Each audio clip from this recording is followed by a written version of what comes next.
Nommé le 30 juillet 2020, il n'aura passé que quelques mois dans cette fonction, qu'il rêvait pourtant d'occuper. À coup sûr, il n'avait pas imaginé que le malheur frapperait, là où il espérait enclencher sa marche triomphale vers la présidence de la République. Telle était avant lui, la légitime aspiration de son prédécesseur l'ancien Premier ministre Amadou Gon Coulibaly. L'on se rappelle toute l'émotion qu'il avait assaillie lors de sa nomination à ce poste, mais surtout lors de sa désignation en qualité de candidat à la présidence de la République, pour le compte du RHDP. Alors, fusèrent les slogans provocateurs, « Soyez zen ». Il n'y a rien. En 2020, Choco, Choco, on va prendre. Tout ceci n'était que vanité. Personne n'avait parié avec Dieu. Ils avaient tout, sans exception, oublié que l'homme propose, mais seul Dieu dispose. Et il en a été autrement.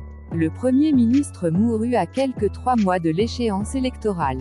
Aujourd'hui, c'est au tour de son successeur, Ahmed Bakayoko, qui est en lutte contre la maladie, de la prendre à ses dépens. Lui aussi n'a manifestement pas tiré leçon du tragique destin de feu Amadou Gon Coulibaly. Embouchant le discours guerrier, délibérément arrogant, et certainement poussé par le zèle, il fut impitoyable dans la répression contre les manifestants opposés au 3e mandat d'Alassane Ouattara.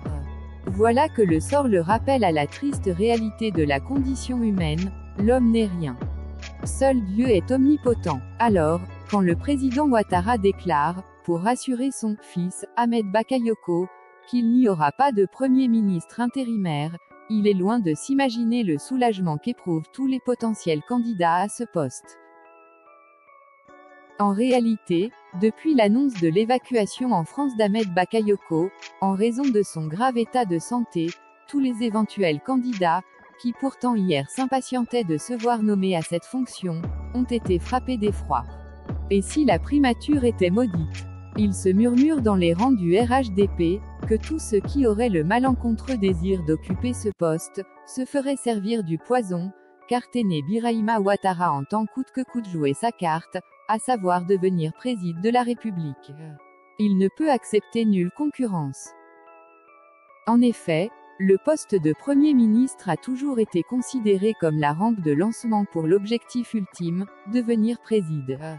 La peur s'est emparée des fidèles du président Ouattara, notamment les potentiels premiers ministrables cités dans la presse, Patrick Hachi, le secrétaire général de la présidence et Fidel Sarasoro, le directeur de cabinet d'Alassane Ouattara.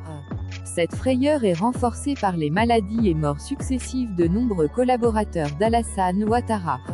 Charles Kofi Dibi, mort. Amadou Gon Coulibaly, mort. Sédou Diarra, mort. Sidiki Diakité, mort. Isiaka Ouattara Di Ouattao, mort. Boakari Fofana, mort. Zadi Kessi, mort. Sidi Diallo, mort, etc.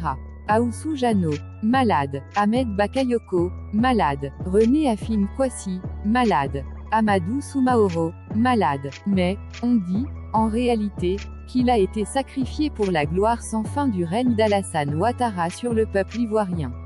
Désormais, les rescapés dans son entourage prient pour qu'ils ne soient les malheureuses victimes désignées.